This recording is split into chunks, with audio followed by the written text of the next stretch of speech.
Yo tout le monde, c'est Dajou, j'espère que vous allez bien. Récemment, j'ai rencontré quelqu'un qui m'a parlé plus en détail de Flutter et qui proposait son aide pour apprendre à s'en servir, créer une application, ensuite la publier sur le store. J'avais déjà pu tester cet outil avant, donc je me suis dit, why not? En plus, il était plutôt sympa. Et aujourd'hui, j'ai envie de vous montrer mon expérience personnelle de reproduction d'une interface avec Flutter. On restera sur une interface assez simple, il n'y aura pas de back-end, juste le front, on essaiera de reproduire le plus fidèlement possible.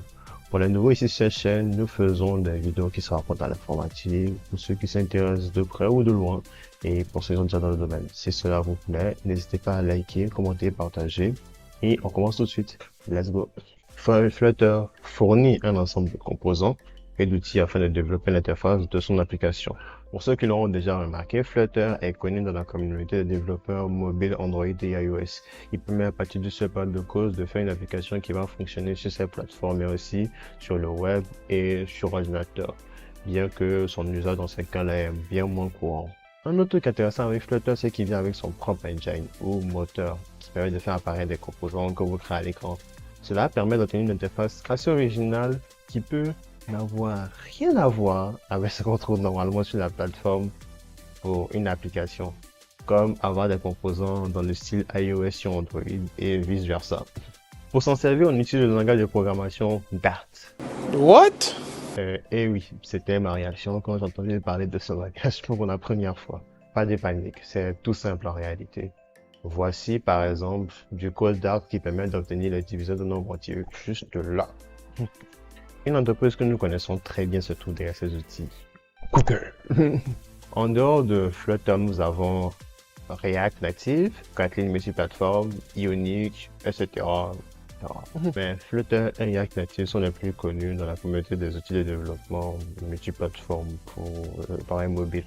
Bien sûr, si je vous parle depuis tout à l'heure de cross-platform, c'est qu'il existe des outils qui vous permettent de développer une application, mais pour une seule plateforme. On parle alors d'outils de développement natifs. C'est le cas de Kotlin pour Android, dont on a déjà parlé sur sa forme cross-platform avec Kotlin multiplateforme et Swift pour iOS avec Swift UI, etc., etc. Bref, ça fait pas mal d'informations, mais ça vous donne déjà une idée de tout l'univers des outils utilisés pour la création d'applications mobiles. Et je vous laisserai des liens en description pour en savoir plus sur Flutter. Donc, yo tout le monde. Donc, on va reproduire cette interface avec Flutter. Ça sera cette interface-là que vous voyez apparaître à l'écran là. On charge. Donc, quand vous le voyez, il y a un composant qui s'affiche avec du test et on a un bouton juste en bas qu'on a sur le bouton. Ensuite, on passe à cette page-là. On peut ensuite entrer des informations et voilà. Avec un compte, on a cliqué, il se passe rien. Donc, on va juste rester sur ça, essayer de reproduire ça rapidement et voir ce que ça va donner. Quand on revient au niveau de Flutter, on va créer notre projet. Pour ceux qui connaissent déjà Android Studio installé avec le SDK de Flutter, tout ça, je vous laisserai des liens en description par rapport à l'installation. Donc, on va créer un nouveau projet Flutter. On va le chemin du SDK. Ensuite, on va donner un nom de notre projet. On va choisir Sign Up Page. D'ailleurs, on ne peut pas mettre de tiret. Je fais l'erreur à chaque fois. Je vous le dis direct, si vous créez un projet et que vous voulez mettre des tirets, ça marche pas. Et puis en plus de ça, si vous mettez des tirets, ça va créer un dossier vide. Le dossier sera quand même créé, mais il n'y aura rien dedans. Et il va te dire qu'il y a une erreur. Donc, n'oubliez pas ça. Donc, on va mettre test sign page, ensuite on crée le projet.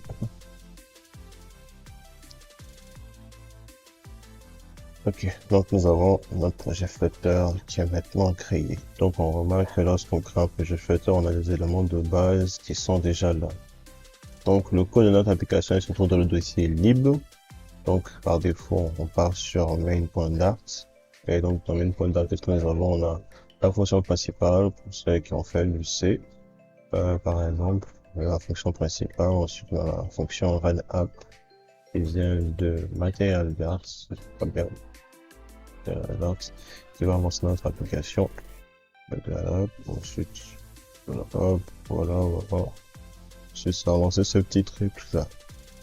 Un bouton d'incantation. On va essayer de lancer ça rapidement. J'utilise un téléphone pour ça, ça sera ce téléphone là. il est connecté en sans fil pour pouvoir lancer l'application. Donc là, comme vous le voyez dans mes listes d'appareils, je peux choisir ce téléphone-là. Ensuite, je vais lancer. Donc on attend que ça bulle, ça peut prendre plus ou moins de temps.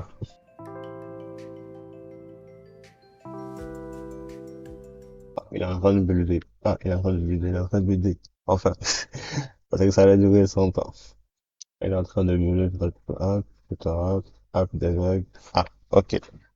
Apparemment, c'est bon. Donc, ce qu'on va faire dans Running Device, on va choisir notre appareil, comme ça vous le verrez en bloc moi. Comme vous pouvez le voir, on a notre application de démo Flutter. Dans l'application de démo, donc My Home Page, ça intègre Full Widget, c'est-à-dire un item qui aura différents états. Les états vont changer au fur et à mesure que vous modifiez des variables, etc., sachant ce qui apparaît à l'écran. Ici, par exemple, on a un test avec le nombre de fois qu'on appuie sur ce bouton-là. On voit que j'appuie, le nombre augmente. Sympathique. Donc, la fonction increment counter avec scaffold, etc., etc.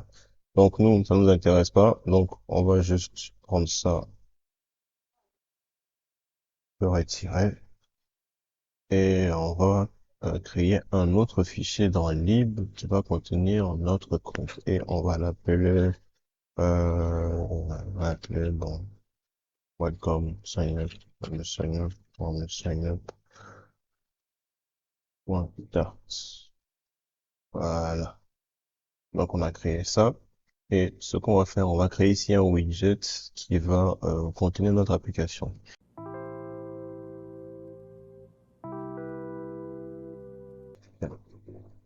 Donc, comme vous pouvez le voir, au niveau de notre widget qu'on a créé rapido, c'est sign up page, c'est un stateless. On a la fonction constructeur. On va séparer ces éléments un petit peu. Ensuite, avec la fonction de build, la fonction qui va construire en fait notre application, ensuite, on va mettre nos différents widgets. On va les empiler les uns dans les autres. C'est comme des sortes de Lego. Ici, par défaut, on a Scaffold. Scaffold, qui est un widget, mais d'offrir une structure de page par défaut. Avec, par exemple, quand on voit sur l'application démo, on a une petite barre en haut, etc. avec des petits boutons. Ça, tout ça, c'est Scaffold qui permet d'avoir ça, une structure par défaut. On peut tout à fait faire un truc personnalisé. Ça dépend de nous. C'est un autre, c'est un autre truc. Donc, on a un Scaffold. Ensuite, on a un Center, qui est un widget qui permet de centrer au niveau de la page et on a un Test Timer Page. Ça, c'est juste pour pouvoir tester. Donc, ce qu'on va faire, on va importer celle-ci. C'est une Dart. Voilà. Ensuite, on va prendre ça.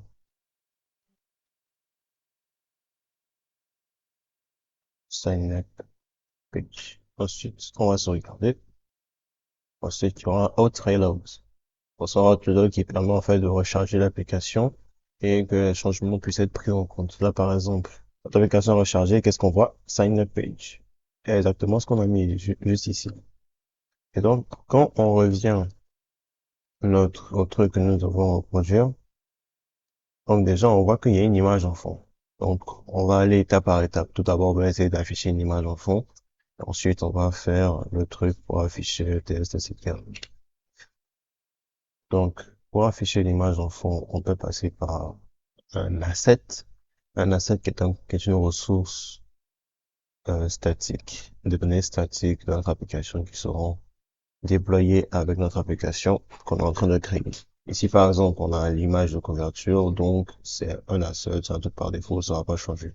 Donc, on va juste choisir une image. Une fois qu'on a pris cette image, on va laisser en tant qu'asset de Flutter.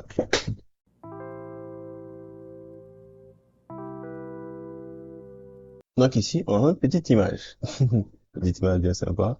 Donc, qu'est-ce qu'on va faire maintenant? Ce qu'on va faire, c'est que on va la copier et on va l'amener dans notre projet Flutter. Donc, on va créer un dossier qui va contenir différents assets. Ça sera bien rangé. Donc, on va faire le nouveau dossier, the new directory. On va faire asset et on va coller ici notre image. Voilà, donc un dossier asset.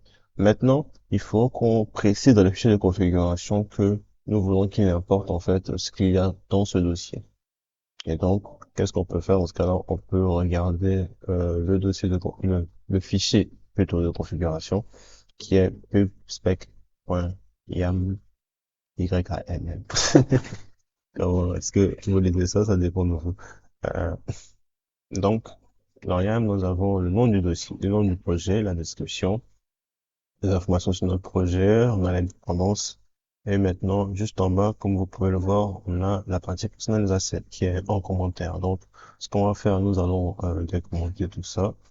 Donc, on vient, on retire les commentaires. Voilà, on essaie de mettre le même niveau vu que ça c'est dans Flutter et ensuite à ça. Donc, on retire ça. Et qu'est-ce qu'on fait? On met asset. Voilà. Donc, ensuite, il faut faire un pubget récupère en fait tout ça. Et maintenant, nous avons importé nos assets dans notre projet. Une fois que nous avons importé nos différents assets, ce qu'on va faire, on va maintenant les afficher. Donc, ce qu'on va faire, on va aller dans notre sign page et on va mettre un image asset, c'est-à-dire un image asset qui va renvoyer un widget qui va juste afficher notre petite image. Qu'est-ce qui va se passer ici? Ici, par exemple, on a image asset et on met la direction. Donc ici, par exemple, on a mis asset cover. Donc c'est ce qu'on va faire, on va mettre asset cover.png. PNG. Et il y a un souci.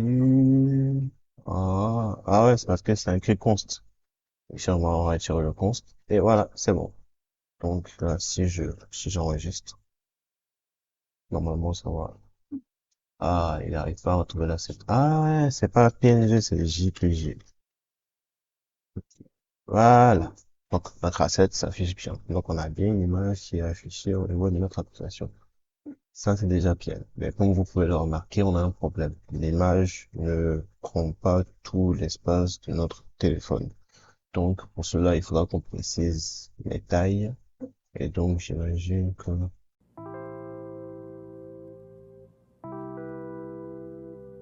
la chose étant que pourquoi est-ce qu'il ne prend pas toute la taille? Pour cela, on va investiguer. On peut utiliser l'outil d'inspecteur de Flutter. Donc là, je vais regarder. Et effectivement, on a un scaffold et il ne prend pas en fait toute la taille. Et c'est sûrement un problème au niveau de la hauteur. Donc ce qu'on va faire, on va peut-être modifier la hauteur et dire double infinity. C'est-à-dire qu'il prend autant au niveau de la hauteur que possible. Et qu'est-ce qui se passe? Ah, problème réglé. Il suffisait juste de préciser au niveau de la hauteur double infinity. Comme je le dis, ça permet de dire, bon, tu prends autant de hauteur que tu veux jusqu'à ce que tu atteignes les limites. Donc ici, nous avons notre image qui est juste là, qui a pris toute la hauteur. Donc maintenant, la suite, c'est quoi? Quand on regarde, il faut pouvoir afficher ce truc juste en bas, là. Et pour ça, il faut checker, il y a une fonction spécialement pour ça, c'est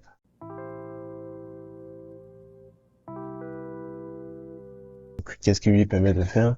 Model Machine, il permet en fait d'afficher une feuille, c'est-à-dire que exactement ce qu'on a vu juste ici, ça, on peut considérer comme un modèle Machine. Donc ça va afficher ça, ça va faire partir d'en bas et afficher le test qui est juste là.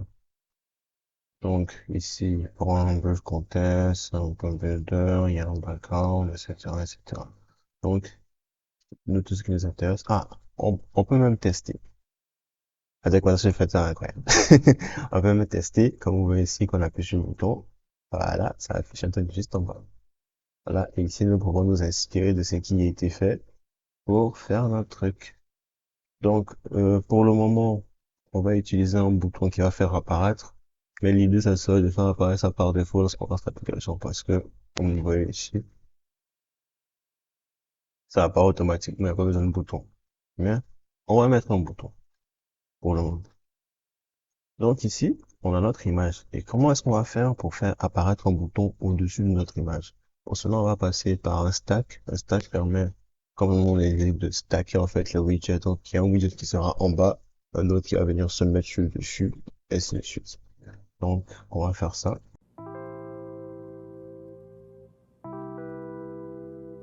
On va tester nous-mêmes, hein. On va mettre, mettons un text button. Et on va dire Clique-moi dessus. Clique-moi dessus. Voilà. Ensuite, il faut mettre la fonction onPress. La fonction onPress doit être ajoutée par défaut, sinon tu vas avoir le souci. Et ici, on va juste dire qu'il va rien se passer quand on appuie dessus. On appuie dessus. Ah oui, c'est vrai. Donc, en gros, text button, lui, il va prendre un child. Donc, c'est onPress. Donc, il faut plutôt mettre un child dans lequel on va mettre un texte. Et dans ce texte-là, c'est lui qui aura le test. Clique-moi dessus. Voilà. Donc, ça, et on voit qu'il se met juste là. Et là, ça nous arrange pas parce qu'il est tout en haut. Je sais pas si vous le voyez, il est tout en haut, caché juste là. Donc, ce qu'on va faire, on va prendre ça et on va le mettre dans un center. Là, il est au centre. On voit que le style ne nous arrange pas trop. Voilà. Et si on remplace par un elevated button, qu'est-ce que ça change?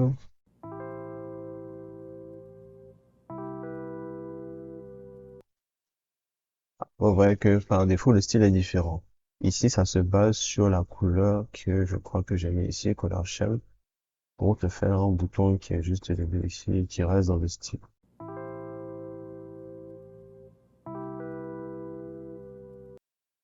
Voilà. Peut-être on va changer aussi, on trouvait pour mettre bold. Voilà. Voilà. Et c'est bien sympa. On va par un bouton.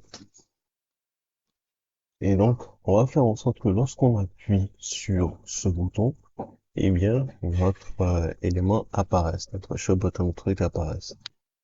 Donc, on va lier ça à la fonction. Je pense qu'on va faire, on va mettre en place une fonction et elle va exécuter la fameuse fonction show button button sheet.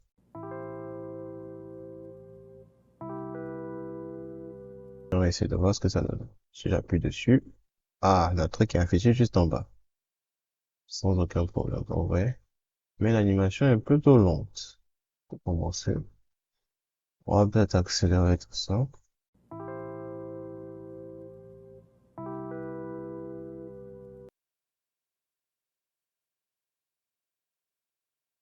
Ouais, on va rester sur 200. Donc, on a pu modifier la durée de l'animation. Donc, on va rester sur 200. Maintenant, il faut modifier un peu les bords, les contours de notre sheet pour essayer de correspondre à ça. Ici, comme vous pouvez le voir, les temperatures sont un peu différentes. On va essayer d'arrondir ça. Ensuite, on va mettre le test et différents éléments.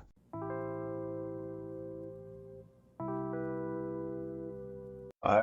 Ok, donc on a quelque chose. Donc, ici, commence petit à petit à s'approcher, les gars.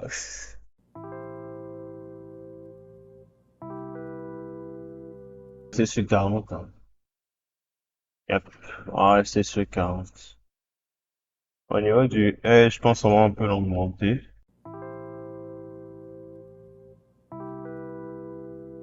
Ok. Donc, je pense qu'on va partir pour ça. Ça va rester à cette taille-là. Et on va essayer de...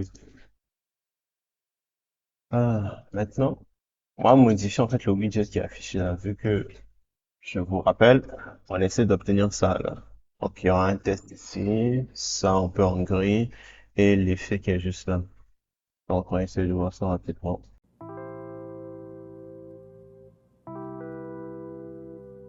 Et sinon, on va passer par un column. Un column, c'est un widget qui va nous permettre de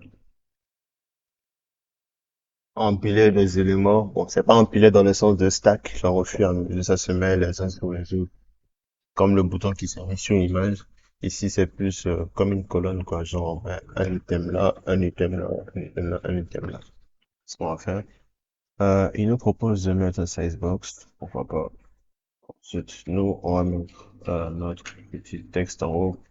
Le size box, il permet en fait de créer un espace. Ouais. Ici, par exemple, tu as une sorte de petit espace là, avant que le texte s'affiche. Donc, je pense que tu vas mettre un size box. Ensuite, on va mettre le texte. Donc, le texte, c'est find local community event.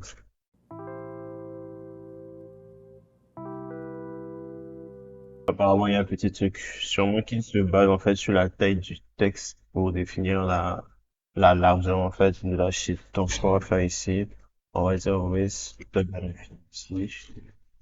On va dire qu'il prend autant de l'argent que qu'il veut. Ok.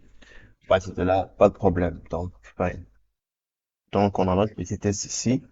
Et on voit qu'il est au centre. Sûrement parce qu'il faut modifier le colonne pour dire au niveau de l'alignement cross, je crois. Ouais. Au niveau de l'alignement de chaque élément, ça sera plutôt start. Par défaut, c'est center. Voilà. Cross alignement.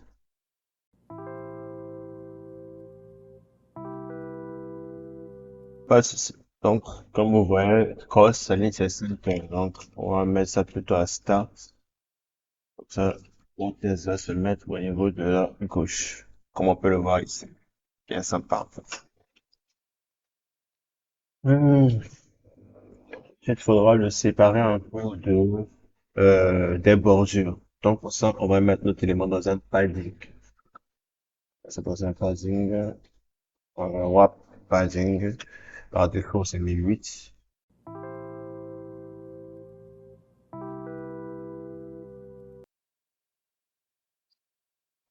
Ici, on va essayer d'augmenter la taille de notre test, là. Ça va faire style encore. On commence à être habitué. On empile les éléments au fur et à mesure, comme dans le Lego. En fait, on augmente le test. Find local event.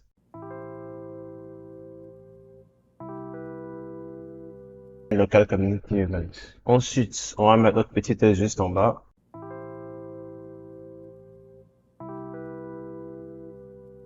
Ensuite, on va mettre le petit bouton juste en bas. Comment j'aurais fait ce bouton déjà? Je sais plus. Je crois qu'on va faire un gesture. Ensuite, on tourne là. Ouais. Parce que je crois que le bouton par défaut te permet pas d'avoir ce genre de gradient.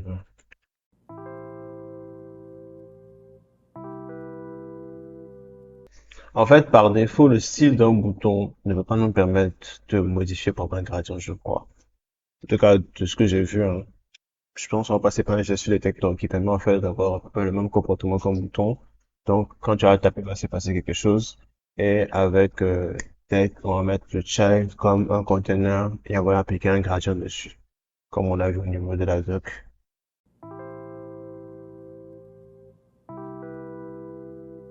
C'est quand même, qu'est-ce que ça donne ce bouton? Hein? Oh,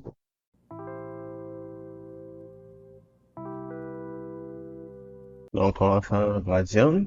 On va passer sur un linéaire gradient. Et au niveau des couleurs, on va regarder ce qui se passe au niveau du truc. On a une sorte de orange avec du violet. Orange, violet, orange ou rouge. Je sais pas quoi dire. On va prendre un red, peut-être un red accent, ça va plutôt un red accent. Avec le je sais pas s'il y a du, oh, ça c'est purple, je crois. Purple, purple. C'est purple. On va prendre ça pour voir.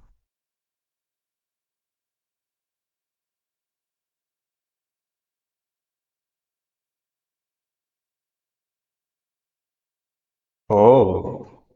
Commence à avoir un résultat intéressant, là. Donc, on a notre ton. On va modifier la couleur du texte pour que ça soit, c'est le text style. On va modifier la couleur pour qu'elle soit blanche. Le blanc, c'est mieux que le noir. Ah là là là là là là là là là. Tant de propos. Tant de propos. Ah, je sais pas si c'est du coup, c'est orange ou purple.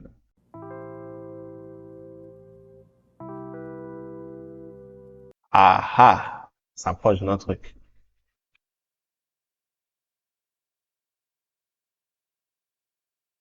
Pas encore vraiment ça, hein.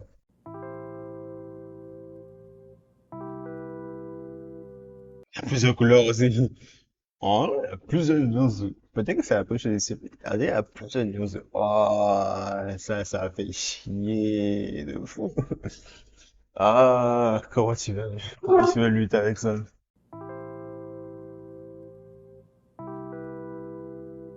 Oh, attends. Il y a un lien ici, là. Je vais checker le bon lien. Ah, voilà.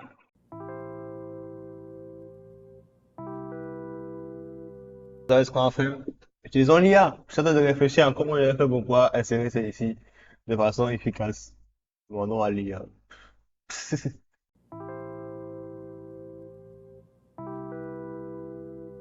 Oh. Et pour une fois que l'IA peut être utile. Ah, ah, autant s'en servir, hein, que voulez-vous.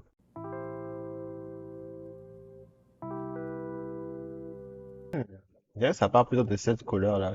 Est-ce que c'est pas ce qui existe ici, là? Il n'y a pas c'est ce qui existe ici, là. Bon, attends.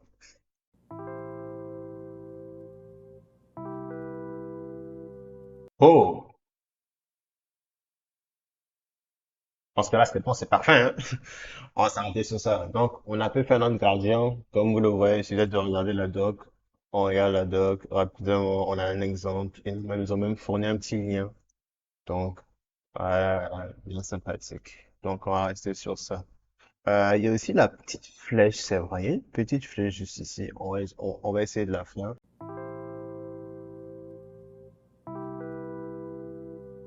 Hmm. Hmm. Bon, on va rester sur ça. On va juste faire en haut.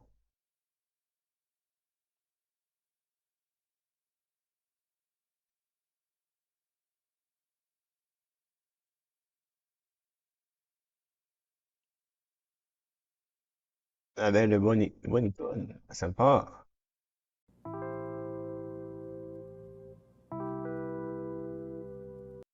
Hmm. Bon, regardez ça comme ça. Et on va essayer de séparer un peu les éléments parce que comme vous le voyez, ici, il y a un espace pour le recréer. Ce qu'on va faire, on va mettre un expand ici. On va mettre le gradient peut-être juste en bas.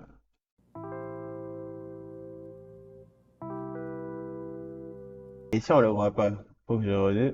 Voilà, c'était trop grand en fait. Ah, juste, on le voit juste ici. Il est juste un bouton. Est-ce qu'il n'est pas même un peu trop bas? Euh,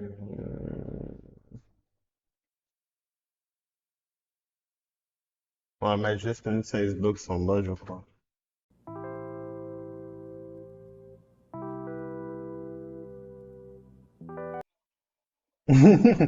En fait, tout simplement, en fait, non.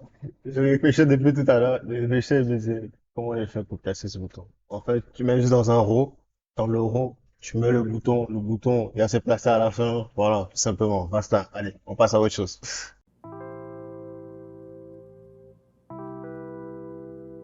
Bon, au pire, voilà ce que on a fait.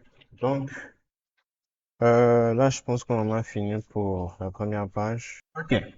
Donc, on a passé les différents éléments. On a passé notre petit bouton qui est juste là. Ça a été un peu chiant à faire. Donc, d'ailleurs, est-ce que ce serait pas le moment de voir par rapport au, comment il s'appelle ça? Oui, l'affichage quand l'application se lance directement.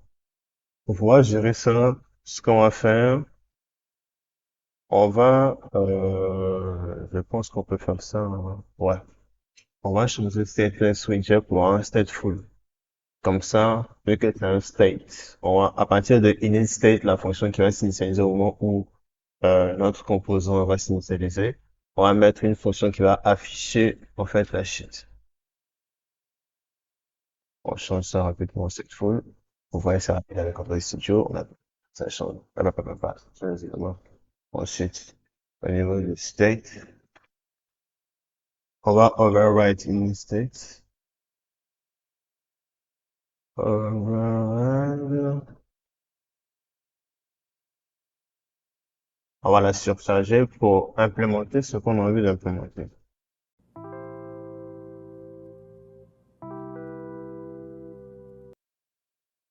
Euh, c'est plutôt une duration. Voilà, duration. On va mettre en secondes. On peut mettre 5 secondes par exemple.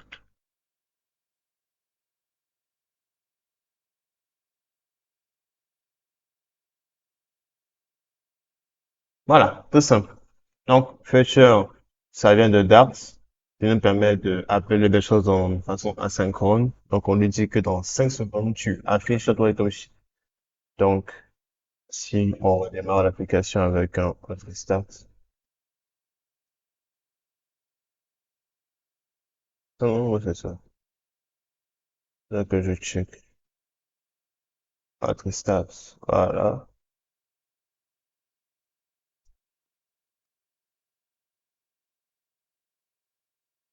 D'ailleurs, mon téléphone. Ok. Donc, comme vous le voyez, l'application se lance bien après les 5 secondes. Peut-être quand même baisser à 3 secondes. Donc là, on a pu faire l'effet ça s'affiche dès que l'application se lance. On peut tout aussi appuyer sur le bouton pour le faire revenir.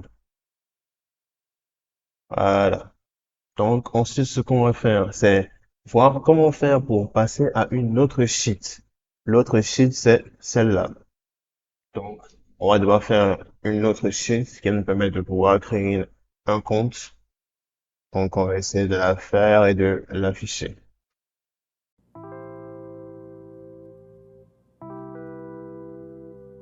Je regarde.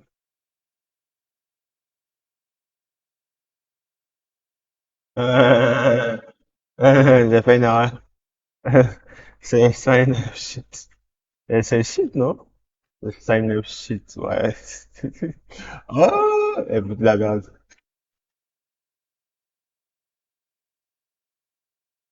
Ouh. On va faire un autre reset parce que là, ça va partir un peu. Voilà.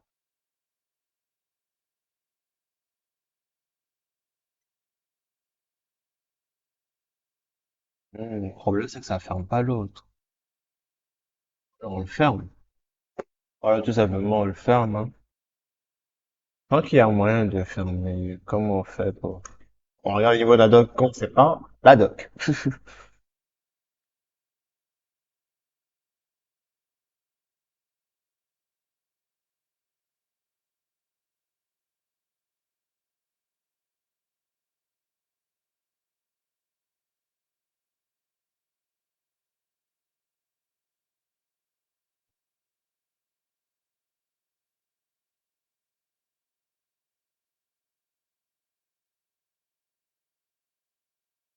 On va faire comme ça.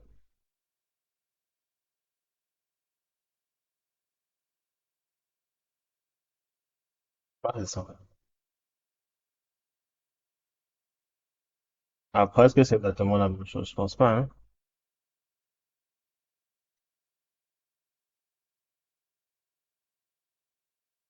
Là, tu devrais changer. Moi, ce que je fais, c'est que je ferme ensuite j'affiche. Mais l'effet est différent. On voit bien que le truc se ferme derrière. Ou alors, on va l'afficher et ensuite on va le fermer derrière. Oh, ça donne.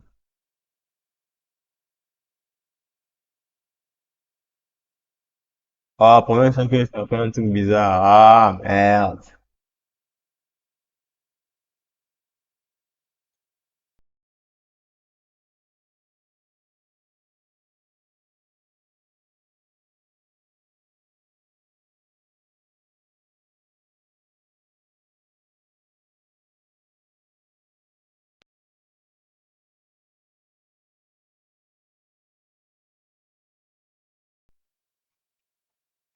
Ah, ça marche.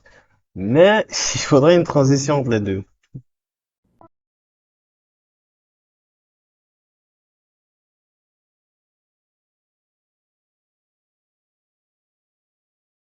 Bien.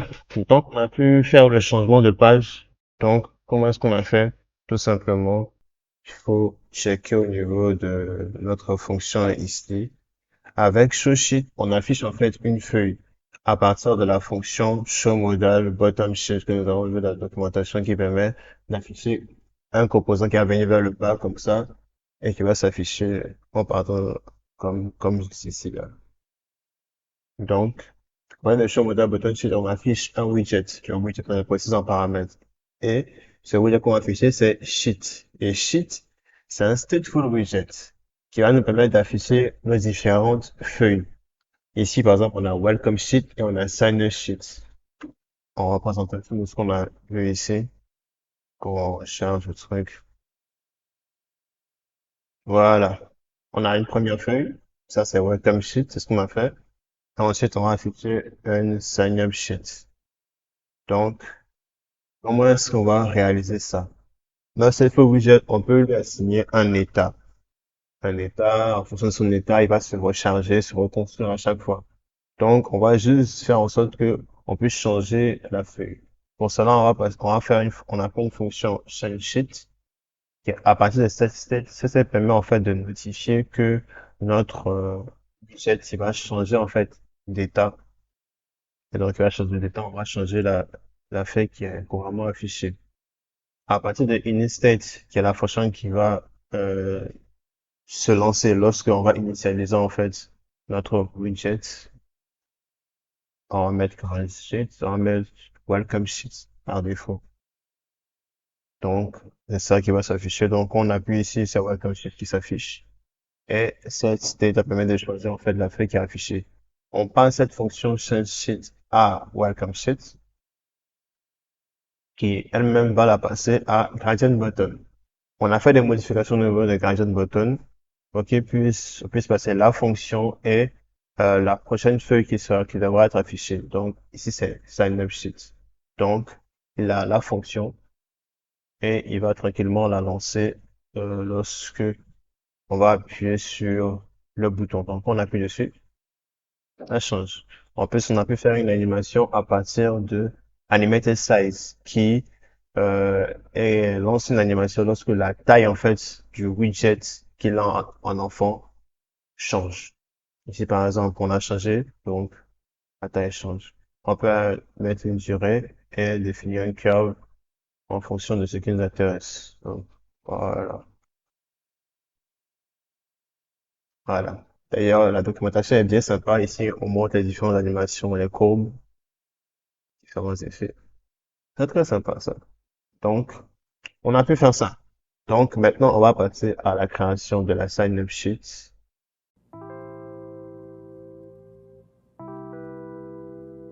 Ensuite, on va mettre un élément qui va permettre de pouvoir euh, insérer du texte. Ça, je crois que c'est input quelque chose. Ah, moi, c'est de input, hein. Oh, input decoration, image input border, ça doit être. Ah, text field. Ok, d'accord. Euh, ok, ok. Donc, on va passer par un text field.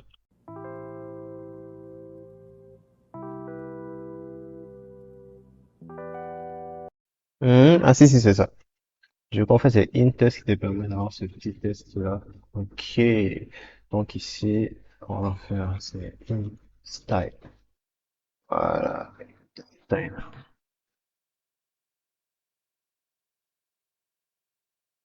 Voilà. Intéressant. Je sens une petite différence quand même entre tout ça. Hmm. Déjà, le spacing est plus important.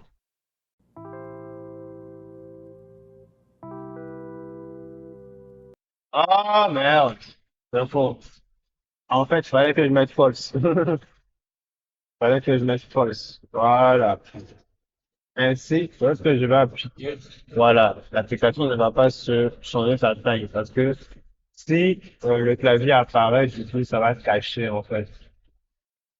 Ça dépend. D'ailleurs, le problème, c'est que si tu mets le mot de passe en bas, ça va pas s'afficher.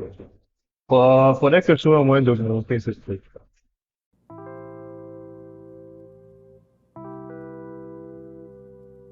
Donc, euh, on a pu faire pour l'instant, on a avancé un peu sur notre feuille.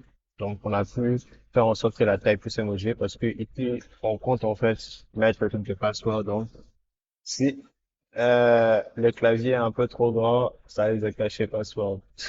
Donc, ça nous casse un peu les couilles. Donc, on a augmenté la hauteur et on a pu contrôler la hauteur avec is on control. Quand on le met à true, il prend en fait une certaine hauteur. On peut contrôler la hauteur comme on veut en fait. Sinon, si on met par false, En laissant ici, je vais ça pause.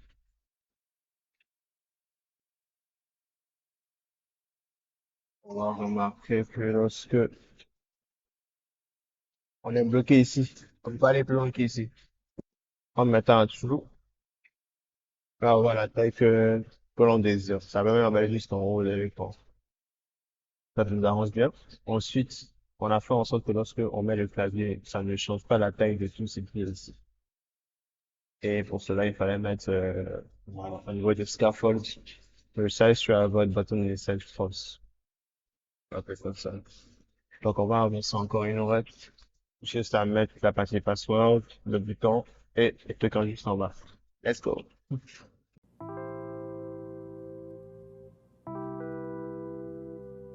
Ok. Donc, apparemment, on peut utiliser Obscure Text pour ça. On va faire tout sur Obscure Text qu'on met sur True. Ça nous permet de cacher le texte qui est écrit ici. Voilà. Comme quand on écrit un mot de passe. Tout simplement.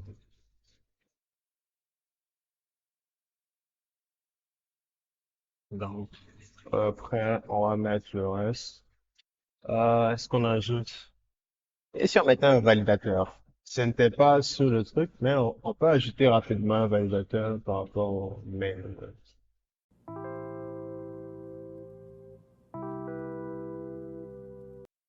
Euh, Donc, il faut mettre ça dans un forme pour pouvoir faire la validation des inputs. Parce que je comprends. Ok, d'accord. Euh, Ok, ça, on te dit.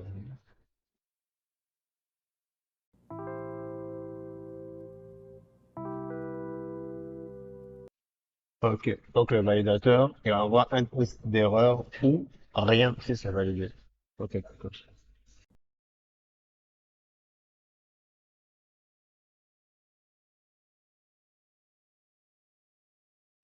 Donc, on a mis notre petit truc là. Donc, on a pu mettre les différents validateurs et tout. Donc, on a mis la fonction de validation du password qui vient valider. On vient valider l'email. C'est nul, c'est empty. Si ça contient pas arrobase, très simple, hein, ça aurait pu être pas. Bref. Après, la fonction answer qui valide si le formulaire n'est pas validé. Si c'est validé, alors on affiche succès. Euh, voilà, on va ici, ça affiche succès dans notre console. Bien. D'accord pour le reste. On va juste mettre notre bouton. Ensuite, on va afficher un truc juste ici.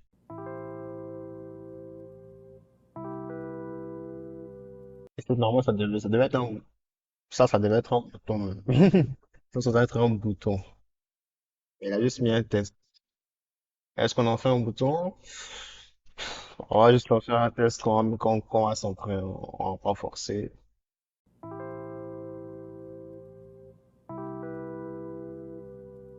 Bon, bah, on va dire qu'on a fini. Non. Tout ce qu'on a fait, on a ajouté, on a mis un petit spacing, on a mis notre bouton classique, comme d'habitude, qui est valide, auquel on a lié la fonction de validation, et on a mis un test en bas, juste en dessous. Et c'est tout. Donc, on a fini notre défi. C'est bien tout ça. Pour essayer de récapituler, on a affiché l'image, ensuite on a fait en sorte d'afficher la feuille et la sheet. À partir de ce modèle button sheet, on affiche la sheet, ensuite on change. Tout est bien qui finit bien.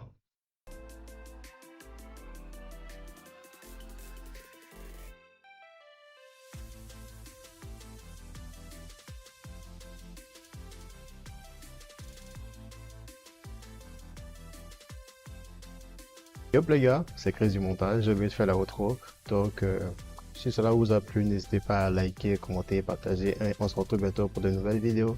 Ciao!